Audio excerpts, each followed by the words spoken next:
Hello, hello, hello. Welcome, episode 27. This is Love is a Battlefield, the domestic violence podcast. My name is Tilly Moore, and today we have reading perpetrators' emails. Now, what's that all about? Well, I was going to do another little definition topic, but I just could not help myself. So during the week, I randomly had to search for an email, and an old emails that this perpetrator, so just for those who were popping into this one and haven't listened to all the other episodes, there was an abuser, they went to prison, they stalked me, they broke into my house, held me hostage, they had strangled me, and I nearly lost my life, and they'd beaten the crap out of me, stolen things, broken things, poured things on me. They did all sorts of torture and horrible things, and they went to prison. So this person was very unhinged, and there was a lot of just so much domestic violence, so much like trying to convince others that I was horrible and crazy, and also trying to just all this manipulation and just evil, just a very disturbed, mentally deranged human being who, as most abusers do on the outside, they try and look like a charming, normal person, but they are calculating very evil, bad things on the inside. So that's just a little brief summary. So this person that I've referred to quite a lot, and I hide their identity and any identifying information to protect myself from them because they're just an absolute nut, literally. And we all know they love a good smear campaign. They love a defamation case. There's actually a man in Australia at the moment, high profile. He raped a woman. 100% he did. Like, he raped her. There was enough evidence that he got charged with that, and it went to court. And there was some media thing, some interview or something that happened in the media that like disrupted whatever was going on with the court. So they were going to have to start again with a fresh jury or something. And the girl, like, as many of you might know, but some of you probably don't know, she actually got torn to pieces on the stand. And that's what happens when you are the victim of rape and it gets to the court stage. They literally tear every part of your life to pieces and you as a person to pieces on the stand and bully the absolute crap out of you and try and push you to breaking point. And so she said, oh, I can't go through that again. So a little old mate goes, well, that means I'm innocent, because they didn't go through it again because the media kind of thing that messed up the trial. If they have like I forget what it's called, like a thing that messes up the trial, they have to redo the whole thing. And nothing in the justice system is trauma-informed. Nothing is for the victim. The victim is treated like absolute crap through the whole process because the offender has so many rights, because there's this guilt with the justice system, because the justice system was set up by white men in suits. It was who designed the thing in the first place. And they don't feel very good to put their fellow man in prison, so they have to give them quite a lot of rights and, you know, make a big deal out of it and really tear a woman to shreds if she's going to accuse a man. Like, she's accusing a man rather than the man did this to her and this is justice for her.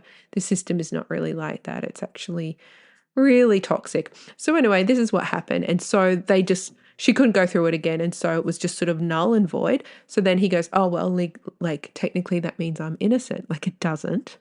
It just meant they couldn't redo it. Like, you're guilty as freaking hell, mate. And other women have come out of the woodworks now that he has raped them as well. So this is like a politician in Australia too, by the way. Yeah, disturbing. And he did this in a political house, like a parliament house, like a parliament building, like an official, I don't know what you call them in other countries, but the official building where your politicians work and stuff. He raped her in there. Anyway. And lots of victim blaming. It was, really just your classic, typical. So then, because there had been talk in the media around it or something, he picked someone who talked about it in the media, and he's going to do this huge defamation thing. They love defamation. Johnny Depp did a whole defamation thing on his victim. They just love a whole big smear campaign with defamation. Like, so that's why we hide people's details. Anyway, I've gone on about that too long, but, you know, a bit of a side topic there, that's what's happening in Australia. And it's brought up a lot for a lot of victims. And actually, there was a girl on TikTok, she's amazing. She was going through all the texts that are part of the evidence and reading it. And this guy, there is so much evidence. He is guilty as hell. Like, and then we were watching it live. They were broadcasting it live. What is the go with broadcasting defamation cases live? Like, they did that with the Johnny Depp one, and they're doing that with this one in Australia too. They were broadcasting it live and the judge is just there going, yeah, nah. He knows, like it's so much evidence of this guy. Like, yeah, it was just, anyway, very disturbing, very triggering for a lot of people, but thought I'd share that. And that just goes to show how these people, like once you leave, once you're away from the situation or whatever, or if you have got justice or haven't got justice or whatever happens, they still like love a defamation thing because they're just like, oh, well, I'm so innocent and I'm just going to like tear anyone I can to pieces and play the victim. They love to play the victim. So if you're in a situation like mine, just while legally you can kind of say their name a lot of the times because they have been convicted of certain things, like you just don't. Like you don't give them any ammunition because they're absolute little weasels and they're absolute knobs. Like they're just knobs. They're like disturbed, little, tiny, insecure, weak little things. I wouldn't even compare them to rats because like rats, you can have rats as pets. I had a rat as a pet when I was like 21. Like you can have a rat as a pet. Like let's not insult animals and rodents, okay? Anyway, about 17 tangents there, but basically today, so last week, I had to search for some old email. And then one with that they had sent me, this perpetrator had sent me popped up. And I thought, oh, for shits and gigs. That's a saying we have here. It means for shits and giggles, like just for a laugh. I'm going to read it because do you know? No, you don't know. And that's why I'm telling you. Can you read my mind? In the last days leading up to being held hostage and being nearly murdered and everything, the stalking had got literally out of control. And I had got to the point of cutting off contact, which is so high risk, especially with this very dangerous individual, very unhinged individual. I had cut all contact with this person. And so I was copying emails, texts, calls, whatever they could do. Like he was blocked. And then I did get to the stage of just blocking on everything. And even when you block on email, it goes somewhere in your email. It still goes somewhere. Like, I don't know if it goes in your junk or something, but it goes somewhere and stays somewhere.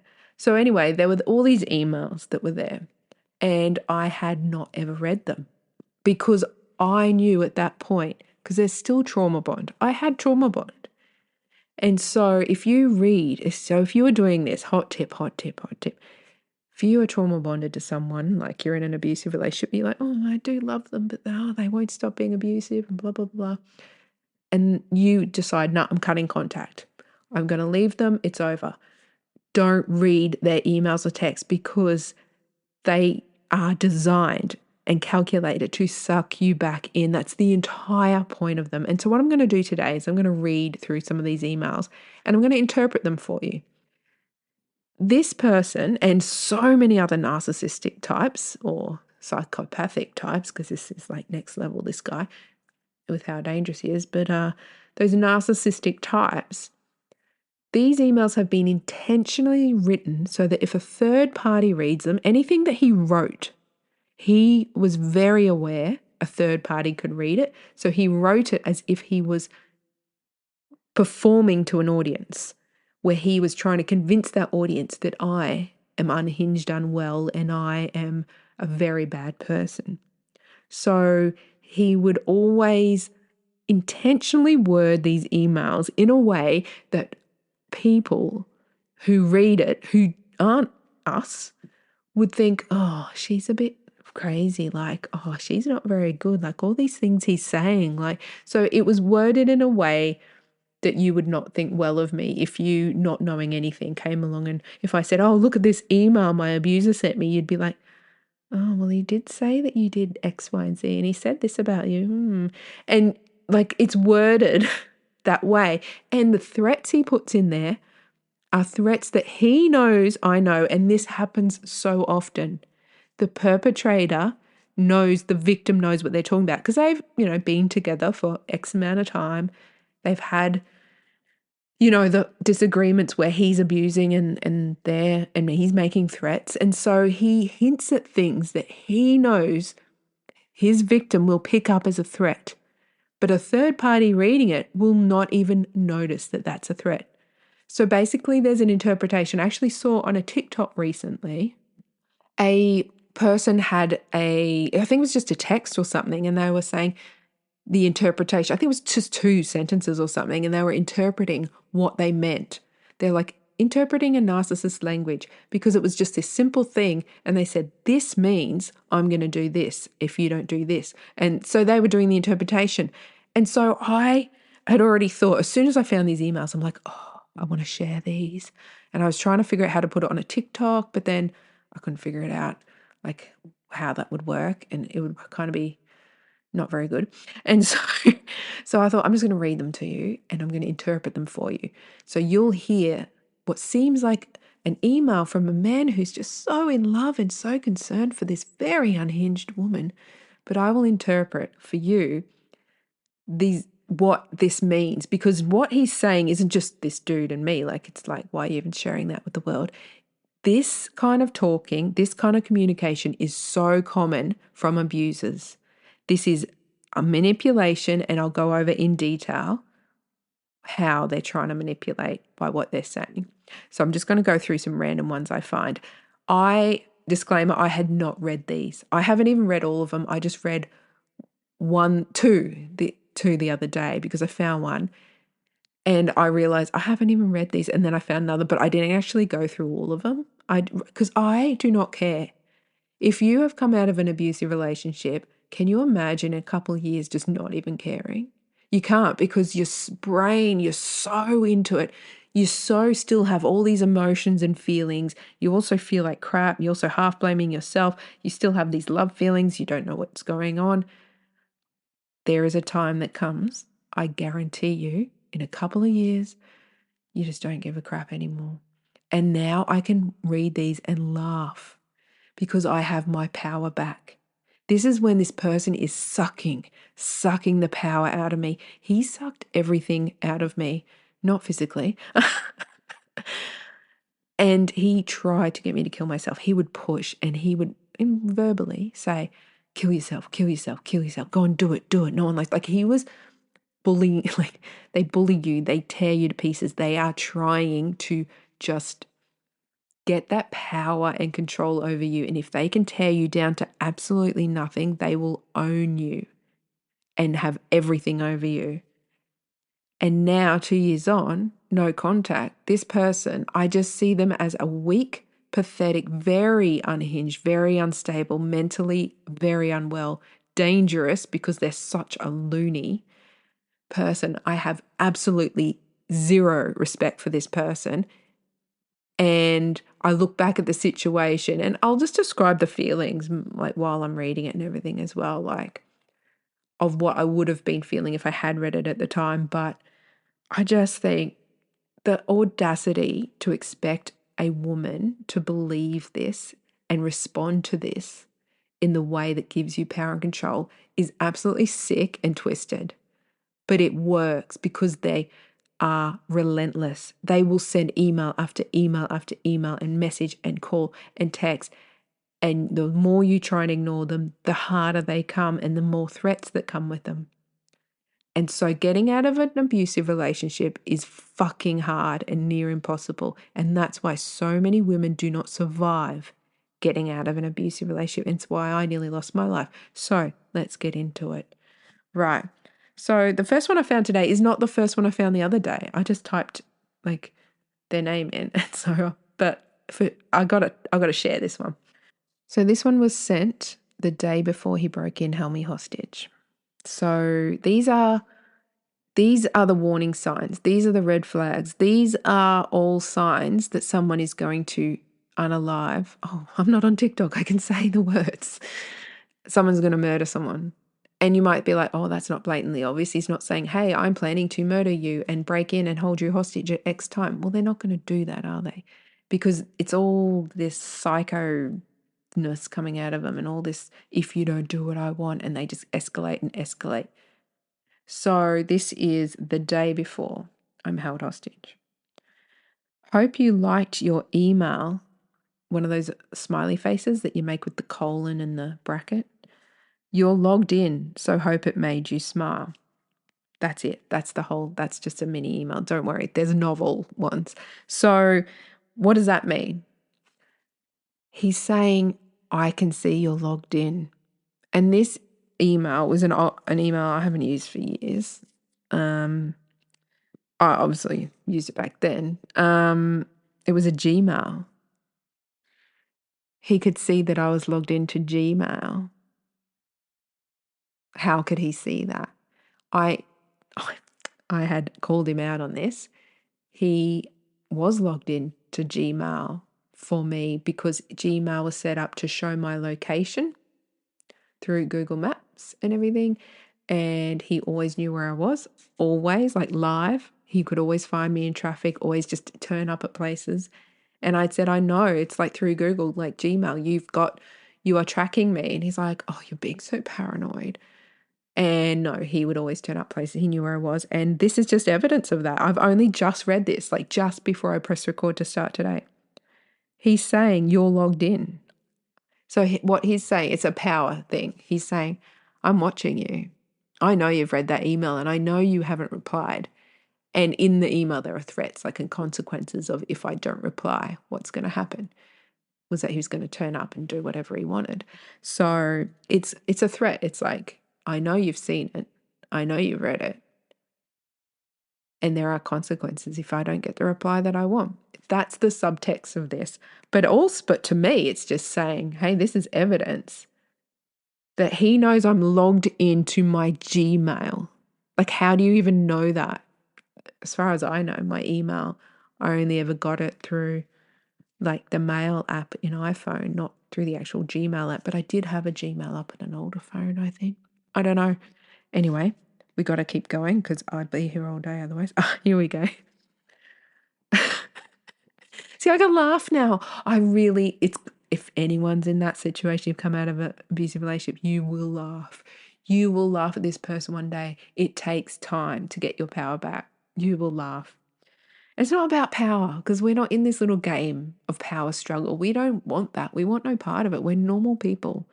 We're not in this whole game, but one day you will be able to just see things clearly for the way they actually, honestly are.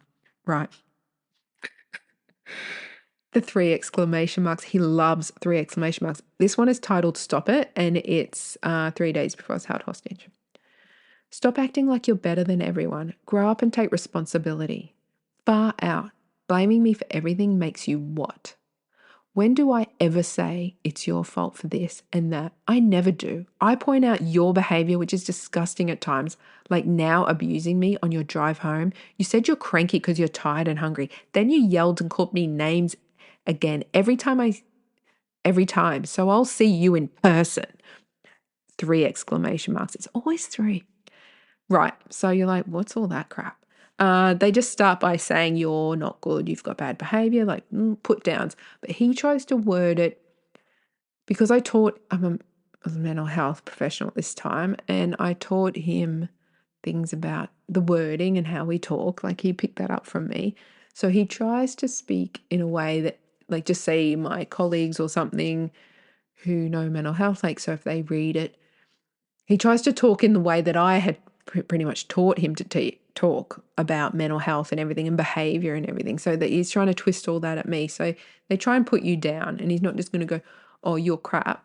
He's going to try and word it in a way that makes him sound like, oh, you're really not well and it's your behavior. And basically things that I had said to him. Abusing me on the drive home. I tried to remember this after I read it, and I'm pretty sure it was I've told you I don't want to be with you. I do not want to be in an abusive relationship. I'm cutting all contact now. If you continue to call me, I'm going to have to get the police involved. And then him pushing and yelling and pushing and going off, and then get to a point say, you are a domestic violence perpetrator. You will leave me alone. Like I'd call out things like that, something like that. You'd not leave me alone. And then when you get to that point of like raising your voice to leave me alone, he twists it to you're abusing me. Like he's stalking me. I've told him I'm cutting contact. I have calmly for many, many times told him the relationship is over and why. It's very clear, very, very clear. And this is not the first attempt to leave. This is probably the 13th attempt. Like, this man knows, no, I don't want to be in an abusive relationship. And I've made that very clear. So every time he abuses me, he goes, oh, I'm going to manipulate her to come back to me. And each time I'm going to wear her down more and more until she just commits to me for life and just decides this is her life now. Right. So yeah, he's accused me of abusing him and yelling at him, and completely disregarded the fact that he is stalking me, he is harassing me, he's threatening me. And so his threat at the end of this is, I'll see you in person, 3 exclamation marks, as in I'll turn up when I want. Anyway, let's keep going because there's more of that. Been so nice to you, hey. No, you haven't, mate. So the complete disregard for the permanent injuries he knew at this stage, and this is before I was beaten and held hostage and nearly murdered. This is a day or so before I was strangled and stuff, and I nearly lost my life. So yeah, this man nearly took my life the following day. And so this is the only red flags you're going to get if this is going to happen to you. Being so nice to you, hey. They completely disregard. At this point, I had permanent injuries in my body. I won't go on about which parts and that, because if he was listening, he'd be like, oh yeah, she's got chronic pain in those bits. Yeah, I did that. I'm just going to brush over that. But he knew. And he knew how many bruises I'd had and how many injuries, and that the only injuries he had was 2 times where he tried to injure himself while in police custody. One, he scratched his face. The other, he tried to injure his wrists. He never had any other injuries whatsoever at any stage. He never had one bruise. I was constantly covered in giant purple bruises, constantly had injuries, constantly on Brufen for soft tissue inflammation, just constant injuries. And this is the physical side. This guy's also like torturing me, like psychologically, emotionally, mentally, threatening that he's going to make me lose my job and all these things. So this guy has done so much damage. And then they write these emails and I've been so nice to you. How dare you act like this? And they are trying. This is a complete gaslighting attempt to just convince you that you're being unreasonable. Why are you doing this? So that if you're quite vulnerable and if they've worn you down enough, you'll just go back to them and stay with them, because the fight to get away from someone like this is extreme. You've got to really want to get away from them. And when you have trauma bond and you still have love feelings, that's really hard to do. So kudos to anyone out there who's got away. And if you haven't, don't blame yourself. These people are unhinged. Right. I'll keep going. Being so nice to you, hey. Oh, by the way, he has no grammar or punctuation. There are no full stops. If I read this the way it's meant to be read, it'd be like, blah, blah, blah, blah, blah, blah, blah, like no breathing. Right. Being so nice to you, hey. I leave you alone and respect you. Then you push and attack again. Why do you do that? It's all lies. It's just bullshit. Why can't you control your emotions and behavior? The literal audacity for your abuser, your physical, to say that. See how they literally project what they're doing to you and they twist the narrative. They constantly twist to put themselves in the victim position, that they know what they're doing. They know you are the victim. They know they're the abuser. They know. But they pretend they don't to keep that power and control. Why can't you control your emotions and behavior? Okay, no full stops. It just does my head in. I don't know when to breathe. Seriously, answer. You always say you have the right to force me to answer anything you ask. No, I don't. He's like cheated and everything, and he just lies. And since when can I force him to do anything? So please explain. Give me closure to why it's everyone else's fault but you. Right, about this part, do you see how he says, please explain, give me closure? You will never get closure from a narcissist. They will lure you in with the promise of closure, but you will not get closure because it's circle talk. It's going around in circles. They will never conclude. I had so many times early on where I tried to leave and said, look, I want to have that final talk where we just say, right, we had a relationship, you were abusive, it didn't work out, but peace to you as you move on in your life. I wish you well. That kind of talk, They will not do that. They will say, oh yeah, I'll come and see you for that or something, or we'll meet and do that and swap things over or something. They will not swap things over. They will always keep something of yours or leave something of theirs at your house intentionally so they have a reason he did that. He intentionally, he refused to take something once because he wanted to plant. He would always try and plant something at my house. And then when I finally went, in another time, went no contact in another attempt to leave, he's like, well, you have my thingy thing, it's whatever, XYZ. You have, and he'd planted it there. And he's like, and if you don't give that to me, the police are coming and they say that you can't do that. And they're saying that you're a thief. And they're saying that I have every right to come and get my property and you're withholding my property. So you're going to get charged with this and that. Literally, that's what they do. And he would intentionally plant something on my property so he had an excuse to come back every time. Is that not freaking absolute? Mate, you are fucked in the head. That is so bad. This is what they all do. This is the little immature, fucked in the head games they carry on with. They're so deranged. Right. So where are we up to? So yeah, closure. He's like, give me closure. He knows what he's done. He knows why he's lost you and why you keep trying to get away. He's not going to give you closure. And he doesn't want closure. This is all just bullshit. It's just to lure you back in. It's called hoovering, which was an episode I was going to do. Right. You know where you go wrong. You've admitted to doing wrong in the letter N. I guess it means end. Wrong and bad things. Do why continue them when you have a man standing by you that loves you so much? So to interpret this bit, it's they say you've admitted to doing wrong and bad things. No, that's an absolute lie. I've never did, but they want you to think you did.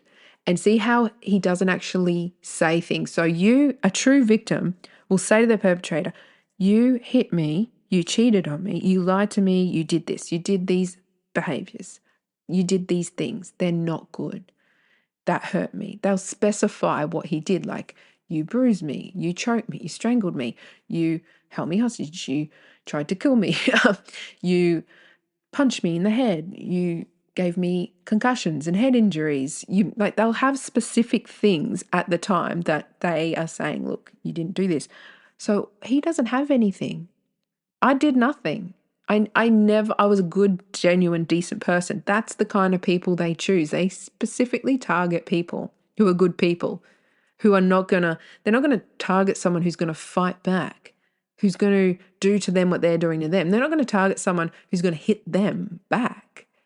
They want the power and control. They're going to choose someone who's nice, empathetic, and has that sense of authority where I don't want to get in trouble, so I'm not going to do bad things. They want that kind of person. So he has absolutely nothing to complain about. So all he can say is, you've done wrong and bad things. He puts this in there and says you've admitted. It's a whole lie. When I read it, it's like, well, that's a lie. But if a third party is reading this, they're going to go, oh, I wonder what she did. I wonder what she admitted she did. He has no specific things to say. If that was you or I saying something to a perpetrator, we would be like, last night when you were abusing me and you hurt my wrists or hurt my leg or something, you grabbed me and then you threw me across the room and that was abuse and I don't like it. You'd say that. He's just like, you've done wrong and bad things and you've admitted it. See how it's just full of shit? You know where you go wrong. You've admitted to doing wrong and bad things. So why means so why. I'll have to, fix his mistakes. Why continue them when you just know he was typing this fast like a rant. So why continue them when you have a man standing by you that loves you so much? Mate, and everyone out there, this isn't love. This is not love. When they try and use but there's so can you see this pattern here? He's put you down. Okay, he put me, but put the person down. This is just such a regular pattern. Put the person down, said that they're bad, said that they need to agree, like you've agreed, like you're bad. But look, here's a man who loves you and is willing to stand by someone as pathetic and bad and wrong and horrible as you. Do you see what he's doing there? Puts you down and then says, hey, this man wants to stand by you and loves you. This is not love. This person writing this email does not love the person they're sending it to. This guy did not love me. That love is not bruises. Love is not murder. Love is not, this isn't love. I got to keep reading. I was like, keep carrying on. And hasn't given up on you. Hasn't, but so many would. Subtext is, what is actually written here is, man standing by you that loves you so much and hasn't given up on you. So subtext there is obviously any other man would give up on you. You're pathetic. You're bad. You do horrible, bad things. You're not a good person.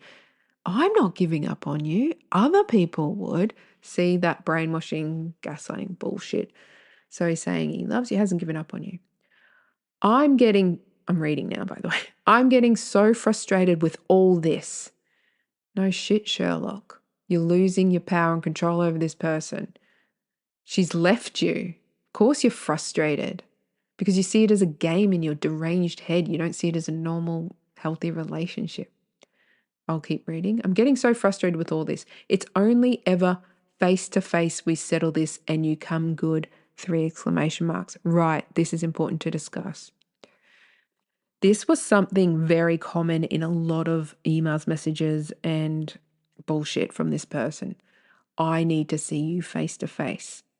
We always settle this face to face. Why do you think the perpetrator's saying that? Have you figured that out, like without me saying it?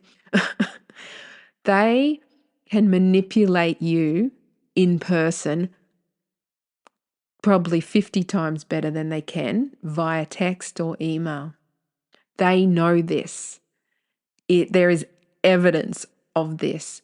They use in person, eye contact, touch, sexual touch. They might try and kiss you. And, this is your person. This is the person you've been with for years. Or, you're dating and you love them. They might try and hold your hand or hug you or try and give you a kiss. They will try to have those connections. Even if you're not touching in public, not in public, in person. You hopefully be in public and not in a house because you're safer in public. Still not safe around them, but eye contact. Even if they're not touching you, eye contact. Because those are the eyes of the person you fell in love with and there's a connection there. They can manipulate you in person so much better. So you'll see in this email, he continues to complain. You come good when we're in person because in the past, he has been able. I'm like, no, go away. I'm doing the no contact thing. I'm being tough. I'm being as strong as I can. I have a trauma bond, but I'm going to not talk to this person. And then if I see them in real life, you see the face of the person you're in love with, the trauma bond of your brain chemicals F's you over. And you look into the eyes of the person that you like, and you're trying to undo all these connections in your brain saying, that's my person. That's my man. Because you're trying to undo that and replace it with this person is violent and dangerous. And it's so hard to explain it to someone who hasn't gone through it because you just think, why would your brain be telling you that's my man that I love? Wouldn't your brain be saying that man's very dangerous? He hits me. Brains are fucked. Honestly, as a mental health professional, brains are fucked and they're designed to keep you safe and happy and healthy and loved. And the human brain is designed for connection to other humans. And so it releases neurochemicals to increase those connections. And so the brain is designed to connect to that man so that you will then have relations and have children and they will go and hunt and you'll gather. And, it's designed for that whole thing, the caveman days. And so that goes against you. Because you're getting these beautiful neurochemicals as soon as you look them in the eyes, release of all those beautiful neurochemicals of love and connection. And you've got to fight that when you're already worn down and weak from this person abusing you. It's such a mind fuck. But he says you always come good because in the past, I have been trying to resist. I have gone no contact. Then I've seen him in person, and over time he's been able to wear me down to take him back in person. So this is what he's basically admitting to that. He's admitting to, I can manipulate you better in real life. We're going to see each other in real life, so I can convince you and manipulate you to be under my control again. I will not I'm frustrated with this whole you leaving me thing. That's just not happening. And yeah, there were actually times in the relationship I said, I want to leave, like I don't want to be with you. And he's like, no. I'm like, what do you mean no? He's like, no, you can't. It's not happening. We're not breaking up. You're not allowed. And once I actually said to someone at work, just in passing, like thinking it was funny in general chit chat, oh, I'm not allowed to break up with him. He won't let me leave him. Like just, I don't even remember what the conversation was, but it was just like in joking passing, not real. And then they went, what do you mean you're not allowed? What, that's DV. Like, what's going on? And I went, oh, no, no, I don't mean it like that. And they're like, no, seriously, what's happening? And I went, oh, no, no. And I had to backpedal. You can't, because you don't want, if people find out and they go and confront him, well, he's going to then enact Plan C, destroy her reputation, and, or he's going to threaten you and your kids, or something bad is going to happen. There will be repercussions with someone unhinged like this. So you can't let people know what's going on. And on top of that, the shame of people finding out you're in an abusive relationship because you're not ready to leave. If you've decided, that's it, I'm leaving, there's no going back, and you are safe and you have been able to leave them, you're going to tell people. Actually, there was one time I tried to leave and I decided I couldn't tell people until the dust settled, as in until he got over himself and stopped abusing me and realizing, no, we were over. I was then going to let people know. I didn't know how unhinged this person was. There was no such thing as that. He made sure everyone knew all the lies. He just decided to then start the smear campaign, and I had protected him, and it was revolting. It was disgusting. This person's so fucked up. But I know that there would be people listening because I have seen so many people share the exact same behaviors from their abusers. And that's why it's important to share this. All right, let's keep reading this absolute joke. It's going to be a long episode. Buckle in or just come back, another time. So we just finished at the part where it's only ever face to face we settle this and you come good. And see how he says, and you come good, implying that there's something mentally wrong with me and then I come good again when we're face to face. So he goes on to say, messages never work. He's literally telling me, I'm trying to control you. I'm trying to get you to do what I want, and messages aren't working. I need to see you in person, and so that can work. See, messages never work. See how there's no giving an absolute crap about this person? It's just messages don't work. But he's still writing it in a way that if a third party read it, he would come off looking good. He's not stupid. Although hitting women is pretty stupid. Don't do it. That's probably the dumbest thing you can do, abuse women and children, actually. So anyway, we'll move on. Messages never work. I've been saying it for years. I only knew this person for a couple of years, my whole entire life. But anyway, I've been saying it, he's being dramatic here. I've been saying it for years and my way works. So that's what we are going to do. 3 exclamation marks. Now you can get this. This is where the threats start, but you won't see it as a threat until I explain it. Now you can pick a time and tell me so I can do it when you feel like it. Or I'll pick my own time because I'm getting really sick of this. See how I'm being dramatic in the way I'm saying it too? Just adding a bit of zhuzh. You can't, okay, I'm going to explain that bit first. He's saying you pick a time when I'm going to come and see you and manipulate you to come back to me. And if you don't, well, I will pick a time because this is happening. In other words, I'm just going to show up. And that's what happened. He broke in, held me hostage. That's what happened. Good times. Not really. That was sarcasm if you didn't know. I'll pick my own time because I'm getting really sick of this. In other words, I'm elevating. I'm getting really sick of this is pretty much telling me I'm elevating. My behavior is getting worse. You are in danger now. I'm actually going to do things my way. But it's very subtle, isn't it? It doesn't look like a threat. But now we know what happened after this. This person had to go to prison for so long. This is serious. What they did was very serious, and it happened after this. Then he goes on to say, we're nearly there, we're nearly finished. You can't regulate. I taught him the word regulate, like regulate emotion. So another put down, you can't regulate, and it's caused us both pain because they know that when you leave them, you're in pain because you're fighting this trauma bond and stuff and these love feelings that you you shouldn't have, but those bloody neurochemicals. It causes us both pain and needs to stop. So get this, here he goes. So I'll stop it by seeing you because even history shows my way works.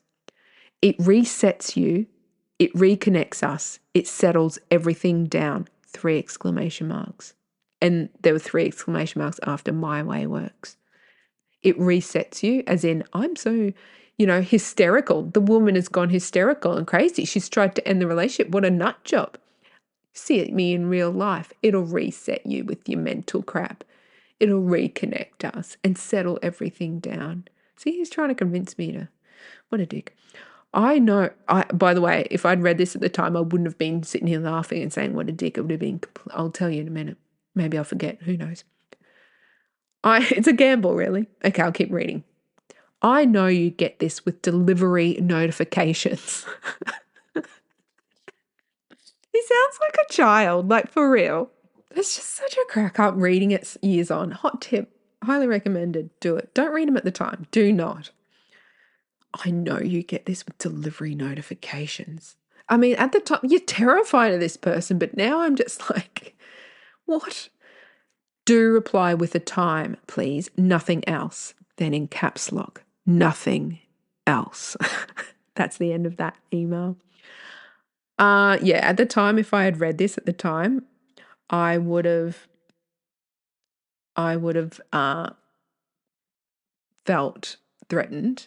I would have been scared that he was going to turn up at any moment and that he was serious, that he's pissed off, that I have tried to end things and that he believes. I would have actually thought and believed at the time he believed I was unhinged and crazy for trying to end it. I would have thought that he actually thought that because he says it all the freaking time. I would have thought he actually believed that. Now I know he knows I'm not crazy. He knows I'm not unhinged. He knows I'm completely mentally sane. He knows, probably have a bit of trauma from him, but he knows that I'm completely of sound mind. He knows that. He just tries to convince me and those around me that I'm unhinged in order to get what he wants. Everything they do is a means to an end. They do it and say it because it gets the result they want.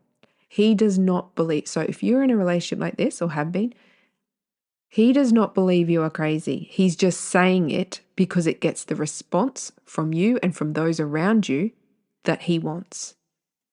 So that is sick. Wowee. I've just found another one that I've never, ever read, and he's attached a TikTok to it.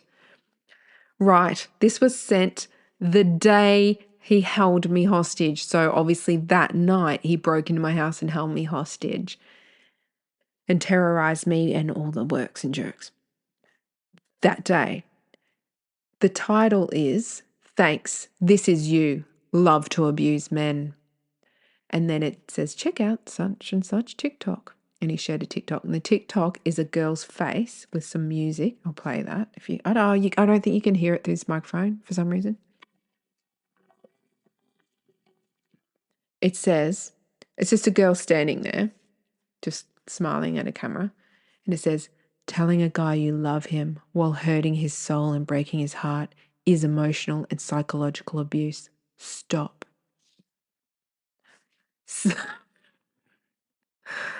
Like half laughing, but half very concerned that there are manipulators trying to sell this shit to their victims.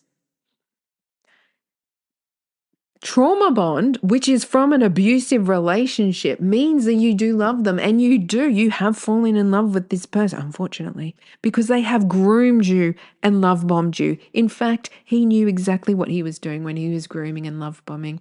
He made sure that I was getting those connections. He actually said to me, "Oh, you got oxytocin and everything in your brain," like literally in the first week or two of knowing him. He actually did a check-in about that. He seemed to know about that. It was kind of weird, and he was love bombing. And he set that connection up by faking this character that he clearly wasn't, by grooming and love bombing. So it makes you fall, you fall for them, which is not your fault. You're a normal human being. This person's pretending to be a nice, loving human being. They're not. You don't know they're not. It's not up to you to know what someone's hiding from you. It's up to the person who's hiding it from you not to fucking hide it from you and to be a normal person. So you've fallen for this person, you have love, and then they start abusing you once you're so deep in that love that someone starting to abuse you does not stop you loving them. You don't stop loving them when they start abusing you, because they do it subtly and blend it with the love. And every time they abuse you, they bring more love bombing to counteract it. It's this whole psychological warfare bullshit. So to have the audacity to say, he knows that I had love feelings for him, but I'm, cutting him off and telling him, like, I never ghosted him. I would always clearly, calmly, concisely, and many times over, before I went no contact at any time, I would very clearly and nicely explain that I can't be in an abusive relationship and I'm sorry. And then I would say, look, if you're going to keep being like this and threatening me, I'm going to have to cut contact. There was never ghosting, never anything like that. And see how they try and manipulate you to think you're abusing them? I've never seen that one before. Oh, the audacity. The absolute audacity to think someone's going to buy that. But they have brainwashed the shit out of you so that you are susceptible to buying that. I was just thinking, is he getting read receipts now? I get read receipts. Many years on, is he actually getting read receipts sent to him? Like, she's opened your message years later.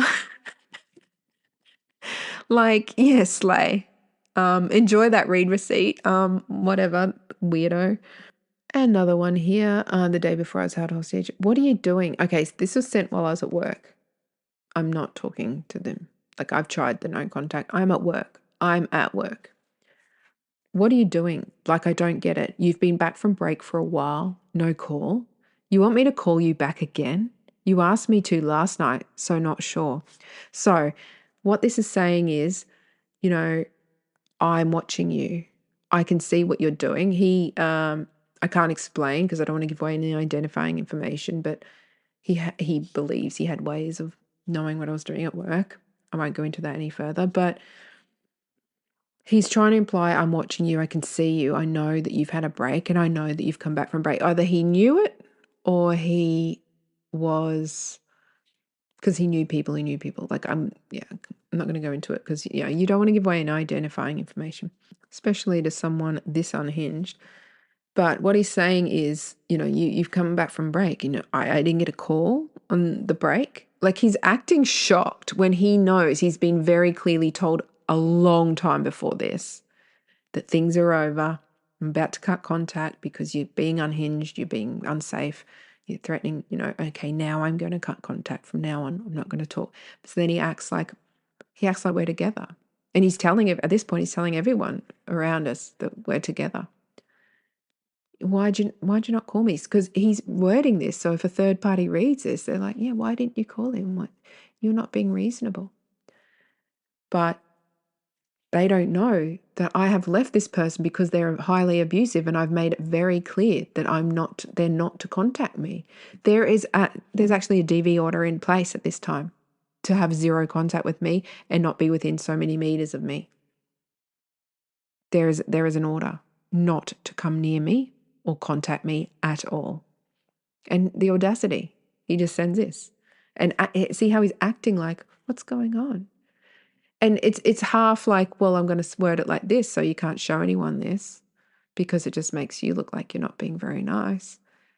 And half like trying to trick me that there's nothing wrong, what's happening? As in, like completely disregarding the part where you told them 65 times that you didn't want to be in an abusive relationship and it was over. So he goes on to say, you want me to call you back again? That's a threat. He's threatening to call at work. So what happened on this day was he called my workplace relentlessly. And by relentlessly, I mean non-stop. I had to pull the cord out from the wall and then didn't get able to have the calls that were important for work. And I had to put it back. He just non-stop, constant, I'd hang up, ring, I'd hang up. I'm making it clear. I'm being mature about this. I'm not playing games. Then a colleague would answer and he'd give them a fake name. Then another time, and he did this non-stop for days, like different shifts. And another time a colleague answered and he actually said who it was. And he tried to manipulate them into thinking that we were together and that I was being unhinged and for some reason being very not nice to him for no reason. And they looked at me like that, like he convinced them over the phone because I had not told this person anything about, as far as work knew, I had escaped a DV relationship and I was not with this person. But as far as the colleagues that I was working with knew, they didn't, they don't know what's going on. So he has this open freaking platter to just convince people that I am just, oh, she's being unreasonable tonight. She's just not herself. Oh, blah, blah, blah. I'm very concerned about her. That kind of thing. So plays that. And I can't talk because I am in so much danger. And as you know, later that night goes to show how much danger I was in, or it was the next day. I think it was, anyway, within 24 hours, I was in great danger. And then he slides in the end, you asked me to last night, so not sure. So he has to slide in the, you asked me to call you. So what's going on? Why are you being weird when you asked me to call you? You're being really odd. Why are you doing this? I didn't ask him to call me. Do you think I asked this person who I'm not speaking to call me? Do you think I said, please call me when I have a relentless phone calls coming through, like non-stop stalking calls, turning up everywhere, following me online, like following me, my phone, like tracking me, and all this stuff? Do you actually think I asked this person to call me? No. This is all a show. And another one. Oi, what are you doing? 3 question marks. He loves 3. Probably because 3 is half of 6 and 6 is the devil's number, is evil. The math is mathing. Okay. He says, oi, what are you doing? Why are you, this is a whole new email, by the way. Oi, what are you doing? Why are you ignoring me and abandoning me? I've asked you to call. You're doing nothing. Guess I'll see you soon then, eh? I would have gone to sleep, but you're wanting to play games. Does that give you fucking chills? This person is a fucking psychopath. Does that, do you see the threats in that? And they're not clear. As you know, anyone who doesn't know narcissists or never been in DV or abusive relationship would be like, huh? What else? Oh, yeah, that looks reasonable. But what when you read this and the interpretation of this is, why are you ignoring me and abandoning me? So you're in the wrong. You're doing wrong to me.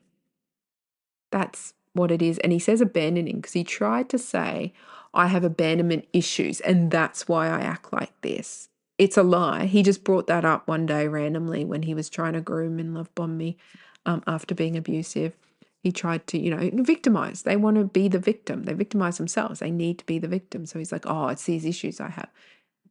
Abandonment issue. You can have abandonment issues till the cows come home. You don't try and kill people. Anyway, I've asked you to call. So he's given me an order. Oh, I didn't do it. Shit. He doesn't have control and power. Shit. And then you're doing nothing. And then the threat. So I told you to do something. You didn't do what I wanted. And here comes the threat. Guess I'll see you soon then, eh? I would have gone to sleep. But you're wanting to play games. So he's saying, I'm coming to get you. And when I want, I'm going to come, I'm going to find you. And you're wanting to play games is putting the onus on me. Like, it's your fault. It's your fault I'm coming. Oh, that is a classic narcissist abuser move. It's your fault that I have to do this. I was going to go to sleep, but you want to play these games. So I'm coming over and I'm going to get you, kind of thing. And I'm going to teach you a lesson.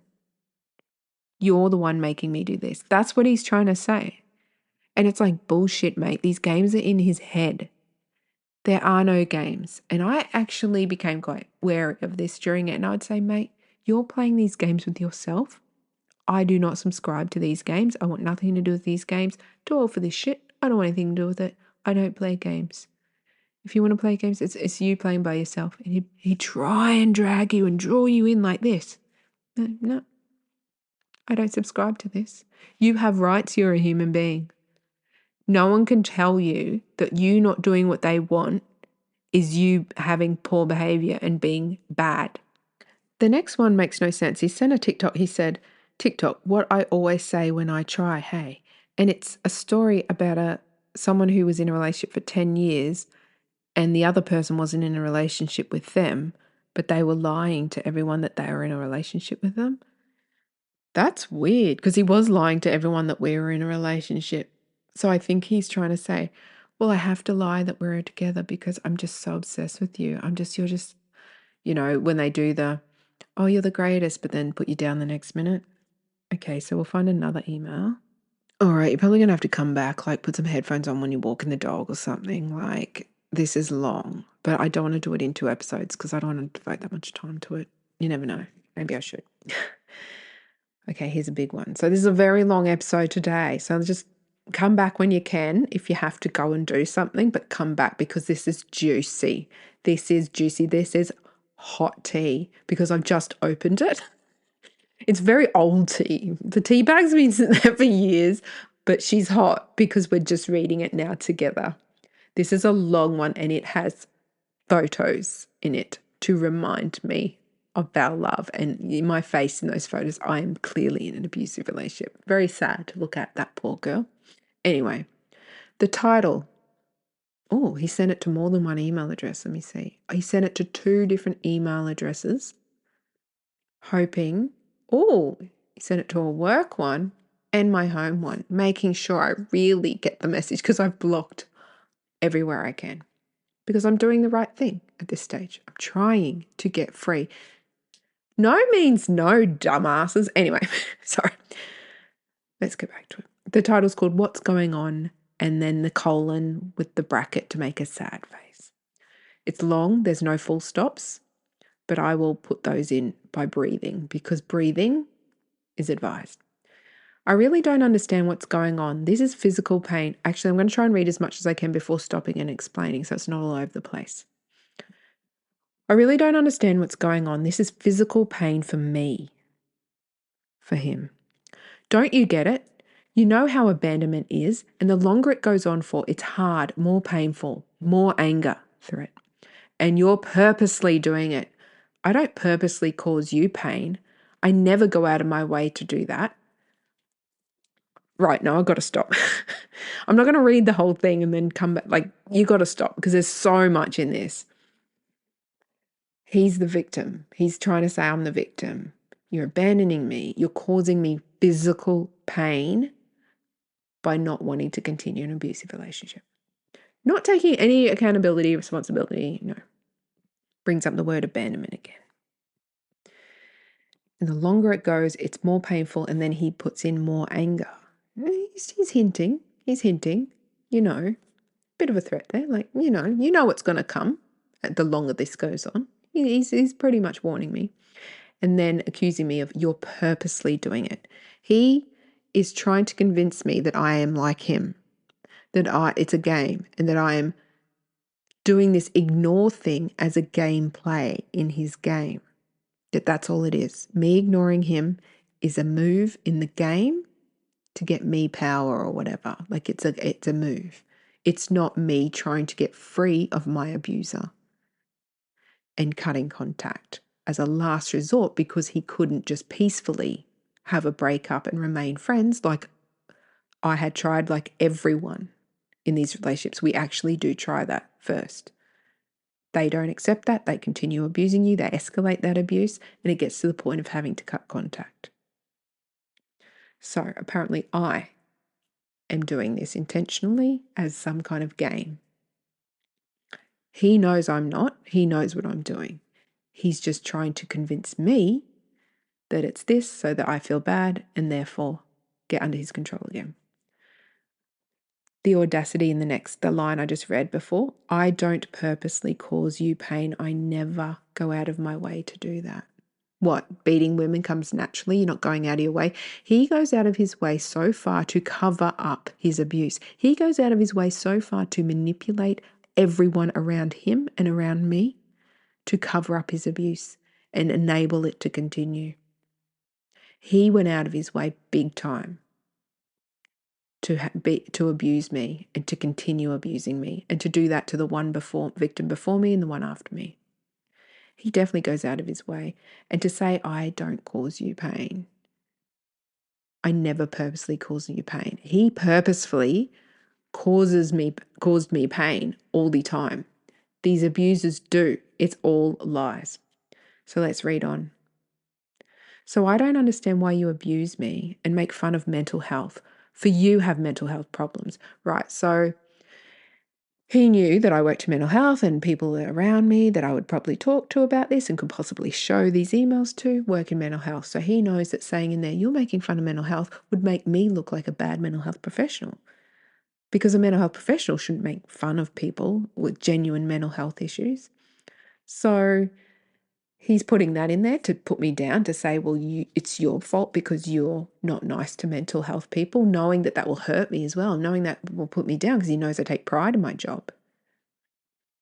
And also, so saying I make fun of mental health. Like that, and he knows I can't show this to anyone because if anyone reads this, they're going to think, well, you're not very nice if you're making fun of people with mental health. You know, if someone's partner and they're saying, oh, they do this behind closed doors, you're kind of going to believe them. Well, one, because it's not normal that people compulsively lie. Only sickos do that, like this guy, and abusers. Unfortunately, there's a lot of them. Sucks. And he ended that with you have mental health problems. He has to. He has to try and bring me down. You know, I don't. And he knew I didn't. So he diagnosed when he talked about the victim before me, he said bipolar. And then another day he said, I taught him about many other illnesses. And so he changed the name of the illness that he gave her. He said, oh, the doctors told me she had bipolar. And he's like, the doctors told me she had borderline personality. Oh, the doctors told me. And he would change the story every time. And I called him out on that.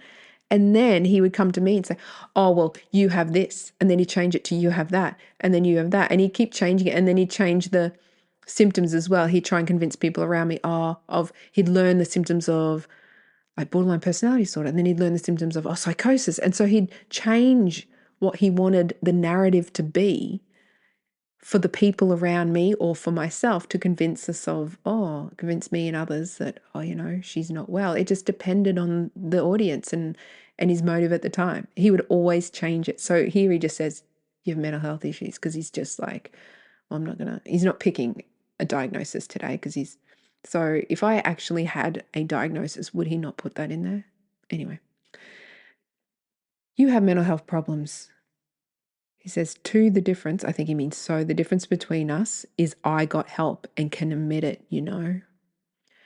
He went to a psychiatrist that I knew, and he would come back and say how he spent the whole time convincing them that I was abusive and horrible, and he would tell them that all these lies that he would lie to them, right? Okay, this is a good story. Sorry, I hit the microphone. He would go to the psychiatrist and he would lie. He would just say, well, she says this and she says that, and she says I definitely have this diagnosis. She keeps diagnosing me, and like all these victim statements. And he would tell me afterwards, like he would imply that I'm welcome to come, But he would intentionally book it when he knew I had a shift on. And then if something changed and I didn't have to work or something happened, he would make any excuse that I couldn't come. But he would always try and say, well, you don't come because you don't care. But he would intentionally book it when he knew I was working so that I couldn't go, because it's a narrative, it's a triangulation. He's using this third party to manipulate and abuse me. So, I mean, who knows what he actually said when he was there? He came back with a lot of drugs, so many drugs, which was really like, what are you saying there? Like, you're coming back with meds, yet all he could do is come back and say all the bad things that the psychiatrist said about me, which it didn't work. And he was frustrated. So what he would do is he would come back and he said, I told him that you diagnosed me with this and you diagnosed me with that. And he said that you are just a nurse and you're not legally allowed to diagnose me. And he said, that's very bad that you did that. And I said, I never diagnosed you. I said, abusing people, hitting me is not good. It's not good. Don't abuse me. I said, this behaviour could be indicative of some problems. But I had made a very solid point not to ever diagnose. I'm not going to pick a label. Psychopath, narcissist. I'll pick a few, actually. Now I'll pick some labels. The police picked labels. They picked psychopath. They shot straight past narcissist and went all the way to psychopath. And that's just, in language describing people. But he tried. So I said, so if you're going to go and lie to a person about me and they respond adequately, they respond as I would say the same thing. If someone came to me and said, oh, so-and-so diagnosed them with this, and I'd say, oh, well, they're a nurse. They can't diagnose, so I'll check you out and see what's going on myself. I would say the exact same thing. So you go in, so I said, so what you're saying is you go in there and you lie about me and things I've said and done, and then you come back and gloat to me about his response as if it's meant to mean something to me. You're the one lying about me. So you're getting the response that anyone would give. I agree with his response. What I don't agree with is you going in there and lying and making up lies about me. He didn't like that because I called him out on it. He wanted me to feel bad because a psychiatrist, because he knew, working in that industry, that I would look up to someone like that. And so he was hoping it would put me down. He was hoping that it would make me, just put me down. That I would believe, oh no, that psychiatrist hates me. Oh no, he thinks ill of me. Oh, that's really bad. And I'm like, mate, you went in and lied. So you are the problem because you're going in there and telling Barney's. His response to say that back, and I'd said that many times because he would also come to me and say, oh, I was telling this guy I know this about you. And he said, well, she's a psycho bitch. And I said, I'd say the same thing too if a guy said that to me. But if you go and lie about me and tell lies, that's the problem. I never did that. You're lying about me. So of course they're having an adequate response. That doesn't mean that person hates me. They will not like me because you're lying. But if you didn't lie, they're not going to not like me. He's trying to go, oh, they all hate you. Everyone hates you. Well, if you're lying to them, of course they hate me. You're lying to them. You're making people hate me. Of course they're going to. Oh, we didn't like that either. They don't like it when you figure out their bullshit. And it's exhausting figuring it out. You don't want to play these games. Time to read on. The never-ending episode. Okay, anyway. So I don't understand why you abuse me, make fun of mental health. You have mental health problems too. The difference is I got help and can admit it, He didn't get help. He can't admit it. I mean, he went there, but he did all this manipulation. He used it as a triangulation thing. I don't even think he actually genuinely needed any. The reason he made an appointment to go there was because I had hit a point where I'm like, that's it. I am so done. I am done with this abuse. I gave you one final chance. And that is it. I can't do this anymore. And this is like earlier on than all this. And So he made an appointment. He said, no, I'm going to go get help now. See what they do? They don't give a shit. He made that appointment with the psychiatrist to say, look, I made an appointment. I'm getting help. I'm trying to better myself. So I stop abusing you. He's obviously not going to write that down about abusing me, but he's saying, look, I'm doing something. And then he switches it and goes, well, you're not doing anything. Look what I'm doing. And he used that to manipulate me back. He used it to groom me back to say, look, I'm getting help and I'm not going to do this anymore. I'm fighting this. I'm determined to not be this abusive person. I'm trying to get help. I'm trying to fix this. He did that as a hoovering, grooming, love bombing to get me back technique. It was all a lie. And then he went there and he came back with like dexamphetamines or something.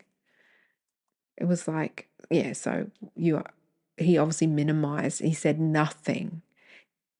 Oh, and what he got me to write a list. And he's like, write a list of all the things I've been doing to you. Write a list of all the symptoms. Write a list of all the things I say and do that aren't good and everything. And I said, no, you just go and you talk to them about, you know what you've been doing. You're an adult. You go and talk to them about everything. And he's like, no, I really need that list. And I was like, no, it's your thing between you and the doctor. You don't need my input. And then so he came back from the first one, I think, and said, oh, he really needs that list. And he said, yeah, if you could write down all the things I've been doing and saying, that would really help. And I was like, oh, okay. And so I wrote down all the symptoms of, and all the things he does that are not very nice and everything. And I wrote them as if giving handover. So it wasn't like just, it was actual like symptom things I had observed. And I believe he got me to do that so he could use that against me. So he could say, look, she's writing down that I do all this stuff. She's trying to tell doctors all this stuff. She's trying to badmouth me. She's trying to diagnose me. And look, she's writing lists of symptoms. She's trying to control me. I know 100 he tried to use that against me, but I don't know what he did when he's in there. I think he just talked about ADHD and didn't bring any of this up. I mean, what benefit is it to just convincing some random psychiatrist that your victim is nuts? They're just going to go, okay, break up with them. What's your problem, mate? And that's the thing. You see that it's written so many places and there's so much evidence of it. A perpetrator pretending to be a victim will put down the victim. They'll put down the other party and say, they're this, they're that, they're doing this. A true victim will not speak like that. They speak differently. They're more like, this is being done to me and this behavior. And then they do that. That's being done. And I know they just describe it differently. The perpetrator attacks the victim and puts them down and says, they're this and that. And there was something else. It was on a TikTok that I recently shared a slide of, I think. Or I read it somewhere, but yeah, it described how the victim describes what's going on and how the person pretending to be the victim describes, and how they're very different. But now that I've said that, if a narcissist or an abuser is listening to this, they're going to go, oh, well, I better change my technique and my little game in my head. All right, so let's read on. Wow. I don't know how many times I have to say, you are hurting me, 3 exclamation marks. It's well known someone ignores you that you really love. It's the same as physical pain. So he's trying to imply that I'm just as abusive as him, because how much physical pain has this person caused me? An immense amount. And he's trying to say, by me trying to leave the relationship and cut him off and discontinue contact only because of his behavior not ending, only because of his actions. I don't cut people off when I break up with them. It's only because of his behavior, which I mentioned not long ago. So he's trying to imply that it's abusive. It's causing him physical pain. So I'm just as bad as him. They try and bring you down to their level so they can control you. It's well known someone ignores you that you really love. It's the same as physical pain. We have been through this. In other words, we've been here. I can get you back. This is nothing kind of thing. I know, I'm reading on now. I know your love language. This is funny. This cracked me up. I know your love language is fuck off, cunt. Don't talk to me. I mean, he's not wrong at this point. Like, you're a fucking abuser. You're a perpetrator. You tried to fucking murder me. Like, yeah, mate, that's every woman's love language to you. Once they see you unmasked and you reveal who you really are, everyone's love language is fuck off, cunt, don't talk to me. That isn't that funny. That's my love language. Yes, in my future relationships, they're going to be like, so what's your love language? And I'm going to be like, fuck off, cunt, don't talk to me. And they're going to be like, slay. That's beautiful. He says, I know your love language is fuck off, cunt, don't talk to me. Yeah, that's what you say, but you know mine and you use it to hurt me. Yeah, his is control. And beating up women and children. Okay. You broke down, cried, said you loved me last night. Yeah, bullshit. This isn't love when you can't give someone a minute of your time. I've been pleading with you all day to stop, please. See how they say stop? They say stop as if you are doing an action toward them, not as if you are, doing what keeps you safe and setting safe boundaries. Stop, please. The only way it will ease. And when I see you later after work, there are no plans, but he is threatening to do that. I would have been okay. But now I think, but you are just thinking of yourself. I'm a human being too. I have feelings. I. See all the I? And he's not a human. He's a demon. We were fine until you abused me. See how they just try and convince you you're abusing them? Ignoring, moving on from an abusive relationship isn't abusing you. You are a lying sack of... Anyway, sorry, give me my 2 cents again. We were fine until you abused me and blamed me for hurting my own feelings yesterday. I'm trying to think, but I could definitely see myself saying, yes, I'm assuming this was one of those conversations where I said, you abuse women, then they leave you, then you act shocked that they left you. You're doing this to yourself. If you don't abuse the women, they don't leave you. You're in control. It's your choice. So I might have said something like that because I blamed him for hurting his own feelings. Nothing, I don't know what he's talking about here. Nothing to do with friends or party, so stop that. I don't know what that means. The fact you're so easy to dismiss my feelings when I try to share that you had hurt me, then you hurt me more by laughing at me and dismissing me again. That hurt so, so deep. Obviously, I had got to the point of this is beyond a joke. Sometimes you laugh while you're actually freaking terrified. And that is so common. So many people, when they're faced with a very dangerous situation, you got fight, flight, freeze, and then if you're talking to them, you will laugh, but you're actually scared because you just, that's your nervous response. It would have been more of that back then rather than the laughter I have now is completely different. Now it's the, wow, you are a tool, mate. I would never have said you're a tool, mate, to this back then. This would have been just feeling that threat and that this man has so much control over the narrative of who you are, of everyone around you, and of the threats to come and hurt you and your kids and everything. And just feeling those threats that I'm going to destroy you, your reputation. I'm going to take everything you have and love away from you. It's that heaviness. That's what I would have felt at the time. We're getting there, guys. We're getting there. I'm always there for you. Oh, only 2 exclamation marks. For anything and everything. Yeah, because you're a stalker, mate. Yes, rough past.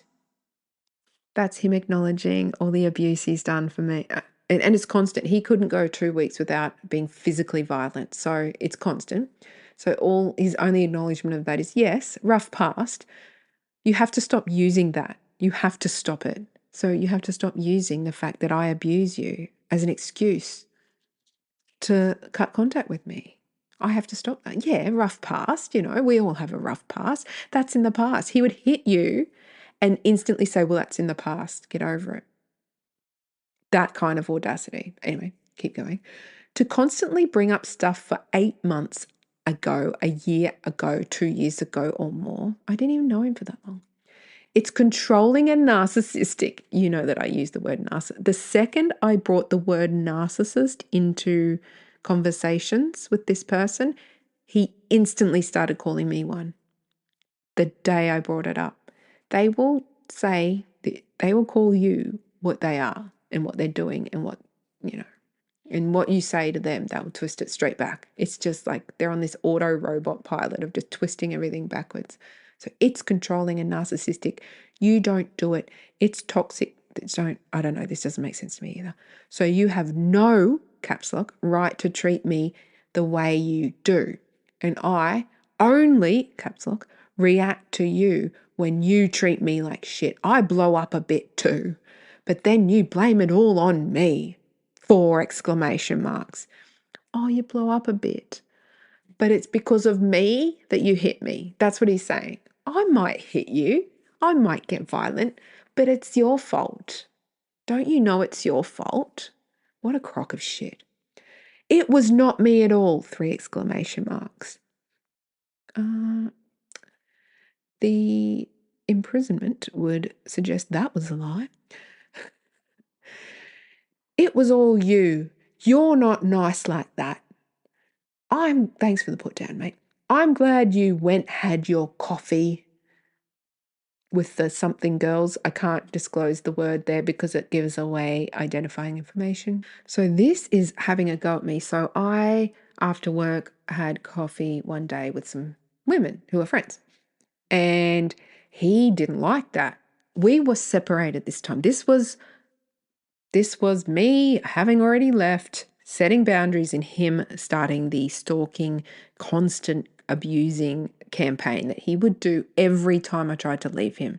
The threats, the constant stalking, this constant contact, all this disgusting behavior. So he was in the midst of that. So we weren't together, and he got jealous and very mad that I was spending time. And there was women, and he would have followed me online to see my location and to see where I was going and everything. And so he's pretending, I'm glad you did that, but it's not. He's brought it up as in like, well, you went and did something without me.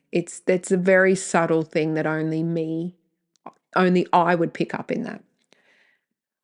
He says, then the party. So obviously it's like a work Christmas party because I don't go to anything else. I couldn't give a shit. Yes, he could. He's bringing up the fact that I've spent time not with him. But like before, anything you do, you get so damn anxious, you start picking at me, then pushing until you get your nervous energy out. And it always starts a fight. It's you sabotaging us, always. 4 exclamation marks. So he's saying, oh, if you go anywhere and do anything without me, you don't act very well. You act crazy. In other words, don't do that. He's saying you get so anxious before you go places, and when you're going somewhere without me, that you just attack me, and you need to get that nervous energy out and attack me. This is projection, isn't it? There's a lot of projection here. He's basically trying to say like he doesn't like it when I do things without him, and there's a price to pay. And the price is that I will be accused that I'm being unreasonable in the lead up to going like, oh, if I had to go out at 7 o'clock. You know how they like, if you have something on, they abuse you beforehand and they try and make life hell because they want you to, in your brain, acknowledge that you going and doing something without them is not a good thing. So they punish you by having a go at you and starting a fight and starting abusing you before you go and do that. And so he's literally explaining what he does. Like, this is one of the common techniques. If you have something on, they sabotage it. And he's saying, he's just describing what he does. He's trying to convince me that I am unhinged, I'm unwell, and it's all my fault. And so he's actually giving a few insights into what he does. And they know what they're doing. And what he does is not about nervous energy or being anxious. It's all about control. Right, reading on. My reactions aren't always good. I also admit that. Yeah, your reaction. See, him abusing me is just a reaction. He actually did reactive abuse on me where he tried to abuse me either physically or in other ways or verbally or whatever, or threaten children or whatever. He tried to do all these things to get a reaction. And then because he wanted to use the reaction against me, which is called reactive abuse. I have an episode on it. So he's saying his reaction. So he's trying to say that I am the problem. I cause him to hit me. Because if he can put this in writing as well, I mean, society's view was always that DV, and that's why it has a lesser sentence in prison. DV is a couple arguing. It's a woman being unreasonable and starting fights. And her poor man couldn't help but react to the way that she's acting. That's the whole society's traditional view of DV. And now with research and everything, it's come out, no, these people are quite calculated and planned, and it has absolutely nothing to do with what you do, your responses to them or your behaviour. There's nothing that you do that causes them to do this. But he's trying to, gaslight and everything here. My reactions aren't always good. I also admit that. Oh, what a hero. You starting it and blaming me though? No, in caps lock with 4 exclamation marks. I think you seriously need to call me and talk to me before the shift ends. So I'm obviously at work when he said this. Okay? Because I'm really upset about all this. Little thinly veiled threat there, like him being upset. And women don't want men upset because men are dangerous. So that's, if you hear a man's upset, if a man says, I'm upset, he's telling you, hey, there's consequences. You don't want me upset. Because a man who's upset with a woman, it's dangerous. Anyway, thinly veiled, but it's definitely there. I'm really upset about this. I could only wish you had insight. I taught him that word. To see what you do, hey? I literally told you the other day, watch carefully as how things start. It's always, in caps lock, you. 4 it's 3 exclamation marks. And this proves it again. 3 exclamation marks. A simple sorry I hurt you and I would have gone about my day yesterday. See? All you have to do, this man is terrorizing you, bullying you, putting you down, accusing you of things, threatening he's going to tell everyone that you're this and that, and calling everyone around you, calling your work, doing everything, making your life hell. And then he says, a simple sorry, and I would have gone about my day. As in, I wouldn't be harassing you and abusing you right now if you just said, sorry, I hurt you, and admitted like you're the problem. That's it. Because, sorry, give him that power and control back. Or, he doesn't want to have to do this, but he has to do it because you're not doing what he wants. And he wants you to be his. And he wants to abuse you and murder you. I don't know why. It makes no sense.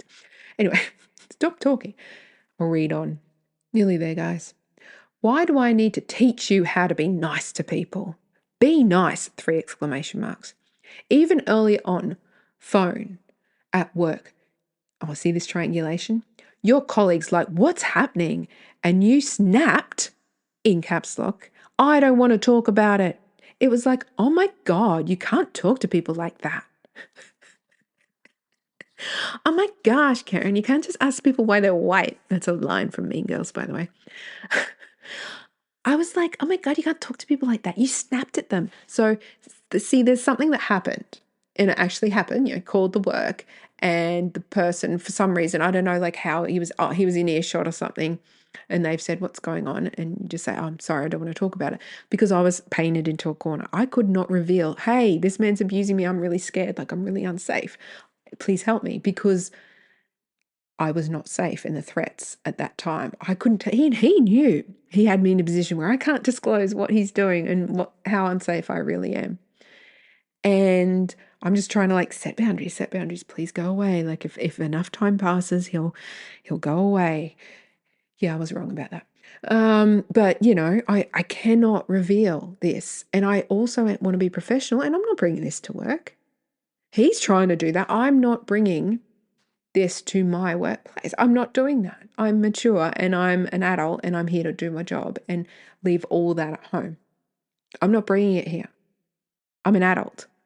And so I just was like, I don't want to talk about it. So that's what happened. So what he did is he gets a situation that happens, and this is so common with abusers. They get a situation that actually does happen and then twists it and implies that I was shouting, I was snapping, I was rude, and tries to imply that the person that I said that to was so hurt and offended and thinks that I'm crazy. It's that triangulation. They're using an event that happened to convince you that you're bad, you did wrong, these people are so offended at the way you spoke. And I actually had situations where he said that, and I'd actually go to that person and say, hey, when I said this the other day, was that like this? And they're like, no, it was fine. It's like there's nothing. But he would lie and say, oh, they looked at me like this or they looked at like that. And they, it's that triangulation. It's so bullshit. He's trying to use other people now to convince me that, oh, your behavior, like you're not right. And I said, I don't want to talk about it because he was there and he was listening and I was not safe while he was listening. And if that person just hung up, it's like, okay, now that he's not listening, and I'm not safe. But I can't really get the police involved right now because this man is scary. We're nearly there, guys. I'm so sad you can't even have the decency to apologize to someone when they did nothing wrong at the time. You won't even acknowledge you did anything. And like I've said, if I say you hurt me, you really hurt me. 2 exclamation marks. The next thing is one solo paragraph and all it says is 2.5 hours. Now, anyone else reading that would be like, yeah, and what's that mean? 2.5 hours.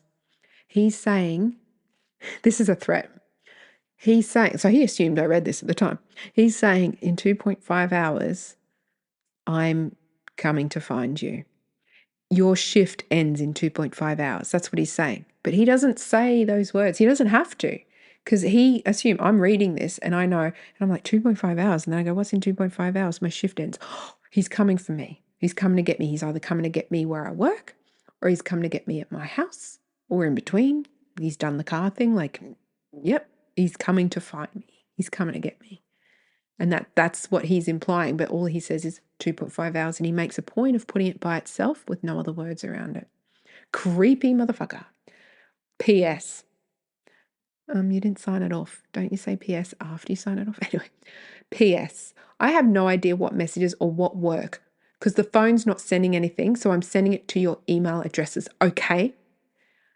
I attached a pic to remind you that you have someone that actually cares. 3 exclamation mark. Do you like the tone I'm having while I'm reading this, by the way?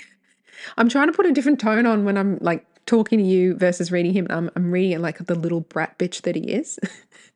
Actually, I should put more drama into it because these guys are just so unhinged. Okay, where are we up to? And not giving up on you. Oh, wow, what a gem. So don't take it for granted. Hey, a pic from 2 days ago when we are happy and joking, playful. Not this bullshit. I think effective communication would be a good thing for you to read up on. Thanks, mate. Yeah. Not beating the fucking shit out of multiple women and children would be something you have to read up on. Actually, you have a few things to read, so much so, in fact, that the Society of Australia decided to put you in a cell. So you're a bit behind on your reading materials, mate. Keep your hands to yourself. We're in kindergarten. We don't hit others. Okay, sorry. It's that whole laugh or cry thing, and so making humor out of really shit situations. Coping mechanism, fun, slay. Okay, let's keep going. And how to manage someone with abandonment problems. Oh, you're such a victim, mate. As I've looked up the same with you. And childhood trauma, PTSD, anxiety. Oh, he's thrown a few little diogs in there. So I can help and support you the best I can. Oh, so you're saying childhood trauma, PTSD, and anxiety is what I have. Oh, wow. And you're using that to say that I should put up with you and your abuse. That's great. That's fantastic. Oh, yeah, you gave me PTSD, mate. Thanks for that. And he sent me this little cartoon thing that he'd made of him and me. Ew. Yes, I do love you. You're safe, okay? Oh, okay. So this last bit, this very last sentence. Thanks for hanging in there, by the way. We've got through very long emails. It's the love bombing. So they go put down, accuse, gaslight, brainwash. You want this person to think they're nothing and to think they're in the wrong and they've done bad and they're a bad person. They're no value. They hurt everyone. They're they're like they can't even speak without making incorrect things. There's something wrong with them. They need to talk about communication. They're nasty to their colleagues. This person they put you down the whole email, and then he decides to end it with a little bit of love bombing. And they do that. They do a little bit of column A, a little bit of column B. After I was held hostage, he went around with a label maker. I laugh now, but this is really fucking, this is disturbing me. Like, the laughter is still like, this is really fucked up. And he wrote, I love you in all sorts of places because he wanted me to find it all the time.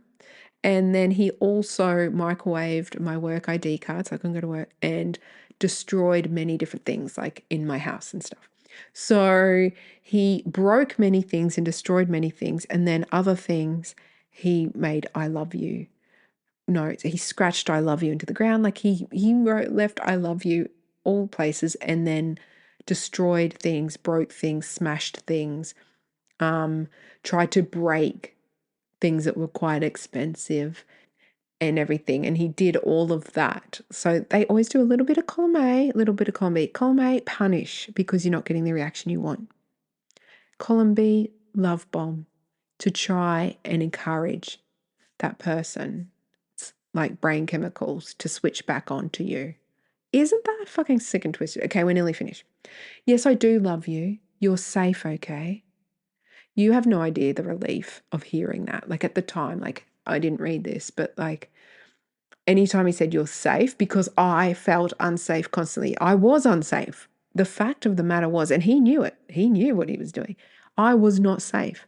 So he knew by saying you're safe, it just made me melt. Like, because you are so scared. You were in fight or flight. You were just constantly like trying to assess your safety and your kid's safety and make sure you're making the right decisions according to this person's unhinged behavior and threats. And it is very stressful. And when they say you're safe, you just think, oh, but it's a lie. It's a lie. Like I was not safe because of what happened after this email. Yes, I do love you. You're safe, okay? You are loved. I love you. And then a love heart emoji. See you soon. Threat. And he went through with that threat. Seriously, call though. Not on your way home either, please. Well before that. And then he has a photo that he took of us. And I don't look like that. That's so sad to see myself in that picture. I am in an abusive relationship and I'm terrified and I've got to get away from that person and I'm trauma bonded and it's just very sad to see a picture of yourself at that time. However, he was hoping that I'd see that. And I mean, because it's like that eye contact thing, seeing the face of them. It's like he knew that that would create a connection in my brain and that I'd have to fight that and go, no, he's bad. And so they just keep on at you. It's just ridiculous. Like if someone doesn't like you, you just walk away. Okay, so that's it for that email. And that email was sent, I've got to scroll up, a few days before all the crimes. So I have many more. Oh my gosh, I'm scrolling on my phone. I don't know why I chose to say those ones. I have like 20. I will have to do this again. It'd be good if you could email me if you actually like this or not and give me some kind of feedback. I don't know if you can on Spotify. There's sometimes like a little thing where you can put feedback or you can email me liabfpodcast@gmail.com. Email me with your personal stories or if anything is hitting with you, like if this makes sense to you, if anything I've said about relationships, like you've got any stories to share. Also, do you want more of this? Do you want to hear more emails? I'd make them shorter episodes, I promise. I'd probably have to make like 5 or 6 of them, but I've just scrolled. There are so many. There's some treats in there. And I know if I dive in, there's going to be these were like nothing. These were the ones like the first couple I've shared today were the ones that were right before he broke in, held me hostage and right around the time where he tried to kill me. So that was that. But there are so many. I haven't read them. There are lots. I mean, I was being actively stalked and it was like email, text, call, this. It was just attack, wear her down. And blocking doesn't work because if you block here, there's another way. If you block here, there's another way. There's fake accounts, there's this, there's that. And it's just like coming at you. And it's designed to stress you out. And at the end of the day, they say, all you have to do is say sorry that I hurt you. And you hear that how they twist it to like you're hurting them by trying to end the relationship. So, I mean, losing me is pain. Like, don't get me wrong. But you know what I mean. Anyway, I'm gonna go. Like, I'm so sorry. This is the longest episode ever, and I'm just gonna drop it this long. So, do with it what you will. And please, please, please, please, please, please, can you please let me know? Like, please email me. I'm like literally waiting to hear from you. No bullshit, like you right there listening, not the other people, you. I want you to email me and tell me if you want to hear more of this, if you just thought, no, it was trash, or maybe read the email and stop interrupting. Well, you got to interrupt because it's just, there's so much subtle little threats and stuff underneath it. But, just give me some hot tips. Tell me what you think. Honestly, I'm open to it. Let's chat. Do you want to have a fat chat? liabfpodcast@gmail.com. Because all I get is spam from people who want to sell me things. They want to sell me, oh, we can edit your podcast. We can do this. We can promote it. We can do that. And they want money from me. I make $0. So you can have, I'll even give you 50% of my earnings. You can have 50% of my $0, spammers. So many people just go through podcasts, finding email contacts and trying to sell you stuff. I don't know what the assumption is that people make money from podcasts. Like, it's weird. I guess some people do. Slay all day. You do you. Okay, have a fantastic day. Stay safe. If any of this is happening to you, hopefully this helps because, oh my gosh, if I got to listen to this episode, I know it's unhinged and I know it's all over the place and there's just all these emails and me cutting in and out and it's just so long. But honestly, if I got to listen to this when I was going through this, my goodness, this would have been gold because I would have, one, killed to hear that someone's going through what I'm going through, two, killed to hear like the emails they send that are accusing me of being like bad is just what they do. It's a technique to get control over you. Oh, I would have loved to have heard someone say it, but like just to hear someone else's experience. So hopefully this lands in the right person's lap. If you want to promote it and help, like share it with people or share it with some DV groups or people or anyone who you think needs to hear this, please do because it's for them. I do it for you guys. I do it for people who are where I was because I would have loved to have heard this.